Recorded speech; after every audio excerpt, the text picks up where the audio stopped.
And this is a Fox News alert. 2016 Republican presidential frontrunner Donald Trump has announced that he is bowing out and he will not participate in this Thursday's GOP debate right here on the Fox News channel.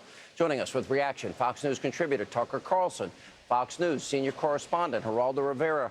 Geraldo, look, I have had Donald Trump on this program and given him, like every other candidate, fair time to get his views out. This is an issue that goes back 5 months now. Why is he focused on one moderator, and why would he expect that he gets to pick and choose who the moderators in a debate format are going to be?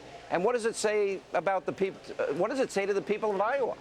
There is no doubt, Sean, but that you're absolutely correct. Fox News is right. Donald Trump, as much as I love him, has no authority or right or privilege to dictate to us who we assign to a certain story.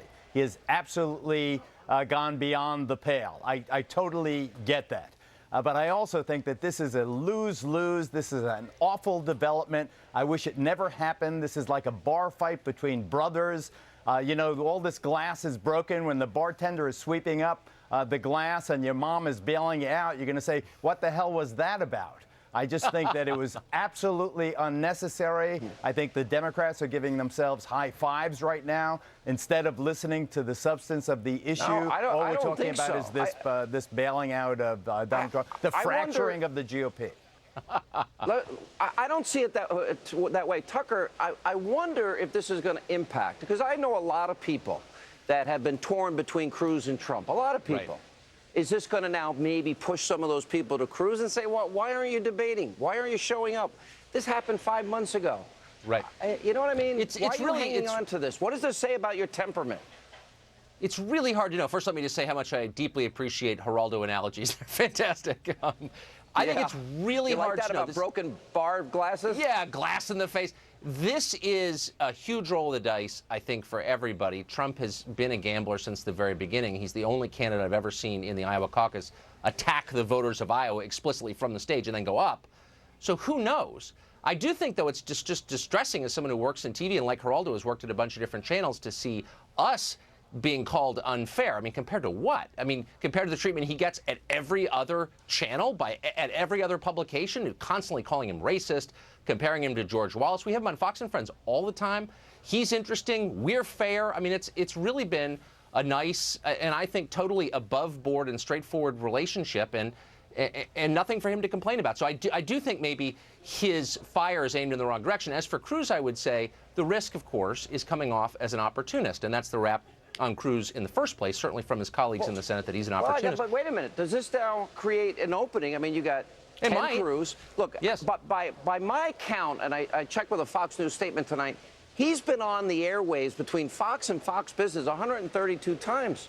We've had him on a lot on this program. We enjoy having him on this program. Right. I think it's good for our viewers to see all of the candidates on this program. For sure. Now, Ted Cruz is out there saying he's afraid to debate last minute. Well, Ted Cruz is sniffing ethanol. That's ridiculous. It's not fear that motivates Trump. It's not fear. It's false pride. Geraldo, it's pride. He wants to put Trump in gold glitter over Fox News. What is he obsessed about this for? 5 months ago. Why is he angry about this? Why he is obsessed, I think that's for his shrink and his wife to discern, or for Donald to someday. I have no idea why he's still obsessed. Is he going to act this way towards the mullahs in Iran? Or is he going to be mad 5 months later because they said something he doesn't like? Who was it ABC? I forget which network had the union leader, the big New Hampshire newspaper that endorsed Chris Christie, had them on the panel. Trump complained. They were gone. It happened at least one other time. He's used to getting his way. What you have here is an irresistible object meeting an immovable force. Let me ask you a question. Have I been fair to Donald Trump? You have been, I must say, Sean, and I'm not stroking you. I love you, but I mean, you have been beyond fair. You have been fair to every candidate. I just sat through your interviews with Ben Carson, and Ben Carson is, people are saying, oh, isn't he the doctor from Baltimore? I mean, they've forgotten about Ben Carson. You're fair to everyone. You give them their time. You give them their shot. Okay, so you had Donald scheduled to be with you this evening. All that was great. great. What Donald did is make this line in the sand, which was preposterous for him to do over Megyn Kelly. What was Megyn Kelly going to do? Go up there and whack him around? I mean, it's ridiculous. Wait a minute. So he's going to ignore all the fair appearances on Fox and Friends, on Hannity, on O'Reilly, right, and all these other shows, the Fox Business Network, on with Tucker, on Fox and Friends on weekends, and ignore all of that.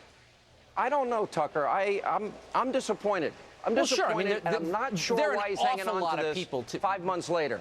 Well, there are a lot of people to be mad at in this world, especially right now. There are people who deserve, I would say, our scorn. I just don't think we're in that group. I mean, we're like number 4,000 on the roster of bad guys. In my view, again, I've worked at a lot of places. It's the fairest place I've ever worked, and I mean that with total sincerity, and especially fair to Trump. How is this going to play out, though? I find it really hard to see. It's opaque, like everything else. I mean, the number of times in this campaign you've said to yourself, we all have said to ourselves, boy, this is not going to work.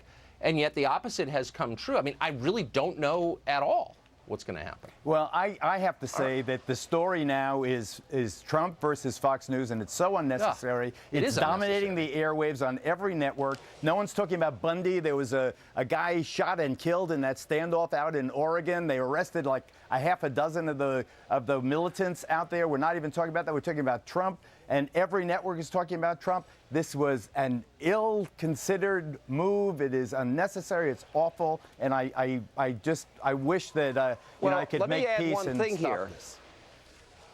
And he's still invited to show up. He's still invited to participate.